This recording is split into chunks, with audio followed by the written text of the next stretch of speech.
누가복음 2장 1절에서 20절 본문으로 좋은 소식에 대해서 말씀을 나눕니다. 10절 천사가 이르되 무서워하지 말라.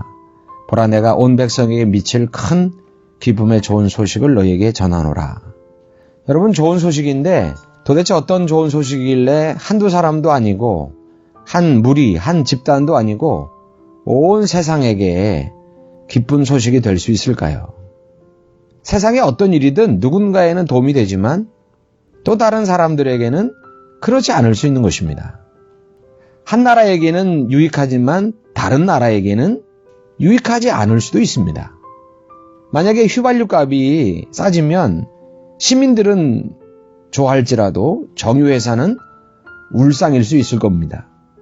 농산물 가격이 낮아지면 도시민들은 좋아하겠지만 농부들의 시름은 깊어질 것이기 때문입니다.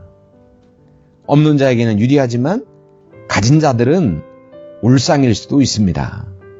그럼 과연 어떤 게 온 백성에게 미칠 큰 기쁨의 좋은 소식이 될까요? 누가복음 2장 11절에 이렇게 말씀합니다. 오늘 다윗의 동네에 너희를 위하여 구주가 나셨으니 곧 그리스도 주시니라. 너희가 가서 강보에 쌓여 구유에 누워있는 아기를 보리니 이것이 너희에게 표적이니라. 한 아기가 태어났다. 이 소식이 기쁜 소식, 굿뉴스랍니다. 그런데 이 아이는 보통 아이가 아닙니다. 인류를 구원하러 오시는 그리스도, 히브리어로 메시아입니다.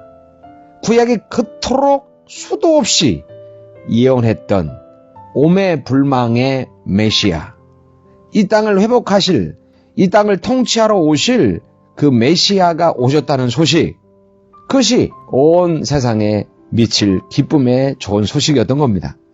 메시아가 오셔서 세상을 다스리시면 어떤 일이 벌어집니까? 2장 14절 지극히 높은 곳에서는 하나님께 영광이요 땅에서는 하나님이 기뻐하신 사람들 중에 평화로다 하니라.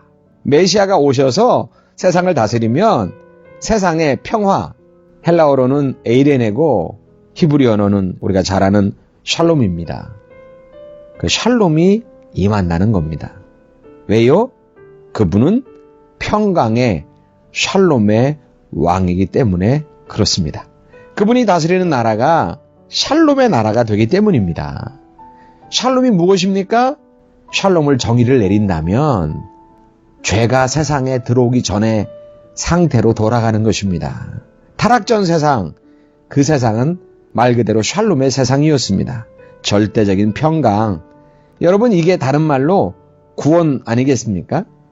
고통과 아픔과 슬픔 많은 이 세상이 창조의 원형으로 돌아가려면 죄의 문제가 해결돼야 됩니다.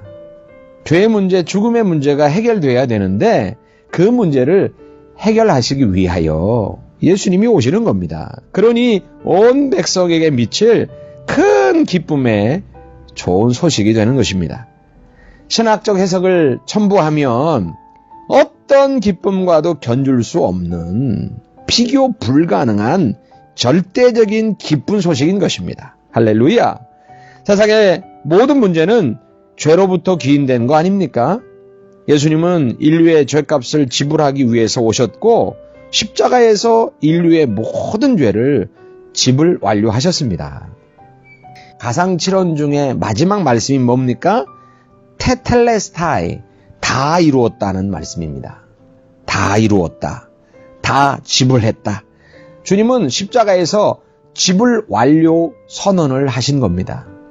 인간을 사로잡고 있는 세상의 고통의 원인이 된 죄의 문제, 세상의 가장 근본적인 문제를 해결하셨다는 겁니다. 그분이 오신 목적, 죄의 문제를 해결하고 다시 하나님이 다스리는 나라를 이루려 하신 것이 그분이 이 땅에 오신 목적 아닙니까? 그게 복음입니다. 우리의 모든 죄를 지불 완료하신 분, 바로 그분 예수 그리스도가 복음인 것입니다. 그러니 마가복음 1장 1절에 하나님의 아들 예수 그리스도 복음의 시작이라고 말씀하고 있는 것입니다. 여러분, 메시아가 탄생한다는 예언은 500여 차례 이상이 기록이 되었답니다. 지금 그 약속의 말씀이 성취되고 있는 순간입니다. 하나님은 말씀하신 바를 반드시 이루시는 분입니다.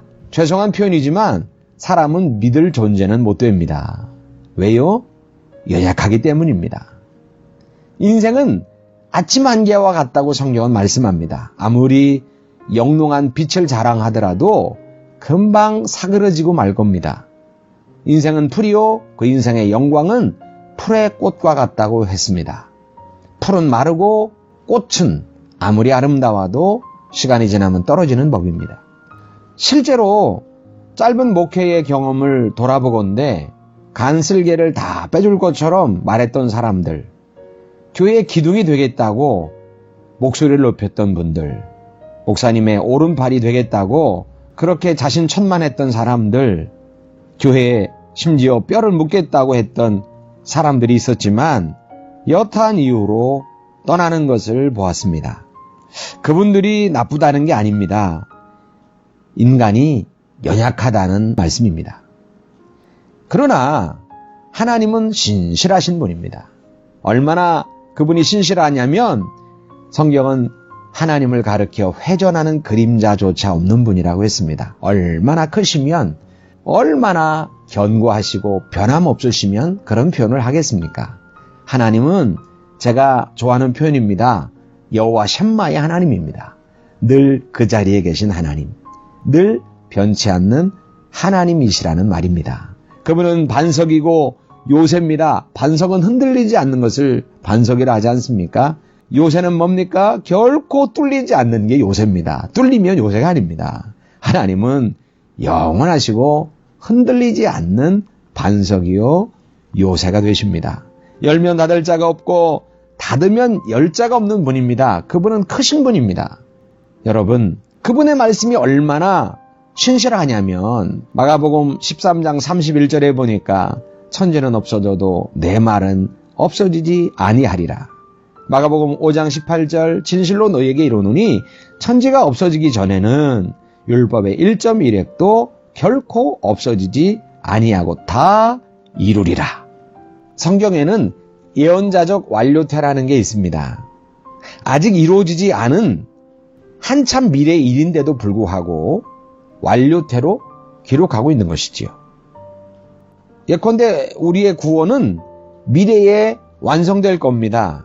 우리가 하나님 보좌 우편에 앉게 되는 것도 앞으로 미래의 일입니다. 그런데 성경은 이미 이루어진 것으로 묘사하고 있다는 것입니다. 왜 그렇습니까? 하나님의 약속의 신실성 때문에 그렇습니다. 그분의 그분됨 때문에 그렇습니다. 그분은 하신 말씀을 되돌리지 않습니다. 그분은 시건하는 분이 아닙니다. 그분은 실언치 않습니다. 하신 말씀은 반드시 이루어집니다. 세상 사람들의 말은 시간이 지나봐야 알지만 하나님의 말씀은 곧 완성과도 같기 때문에 이미 이루어진 것으로 믿음의 안목으로 기록하고 있는 것입니다. 복음이신 예수님은 신실하신 약속의 말씀 위에 오셨습니다. 하나님은 반드시 약속을 이루시는 분입니다. 66권은 모두 하나님의 약속의 말씀입니다. 이 약속 중에 땅에 떨어질 말씀은 한 말씀도 없습니다. 그러므로 요한계시록 22장에 하나님 말씀을 더하거나 빼지 말라고 하지 않습니까? 하나님 말씀을 더하면 하나님의 재앙을 더할 것이요.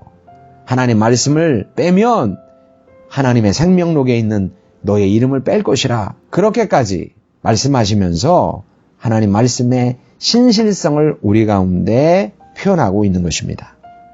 하나님의 많은 약속 중에 아직 이루어지지 않은 약속은 내가 다시 올 거라는 재림의 약속입니다.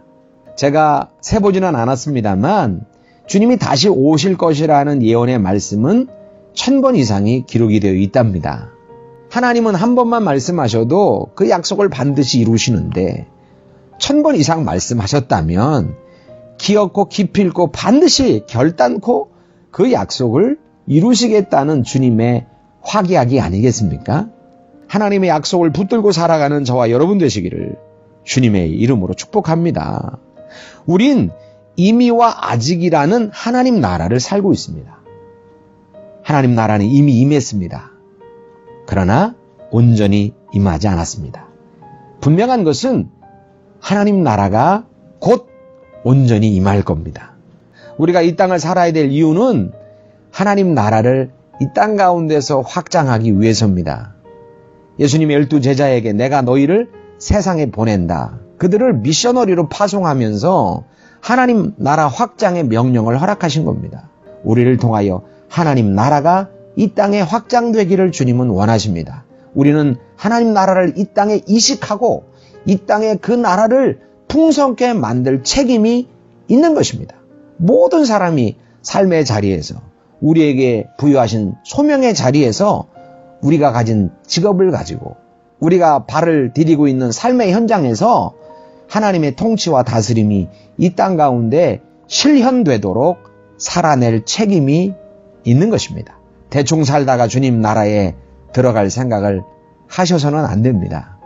주님 자녀답게 하나님의 군사답게 최선의 경주를 다해야 됩니다. 표대를 향하여 하나님이 부르신 부름의 상을 바라보고 달려가는 하나님의 은혜로운 백성, 약속을 믿고 신실한 약속을 붙들고 예수님이 이 땅에 오신 목적은 하나님 나라를 선포하고 그 나라를 시작하시기 위해서 주님의 시작 속에 완성이 있다는 사실을 아셔야 됩니다.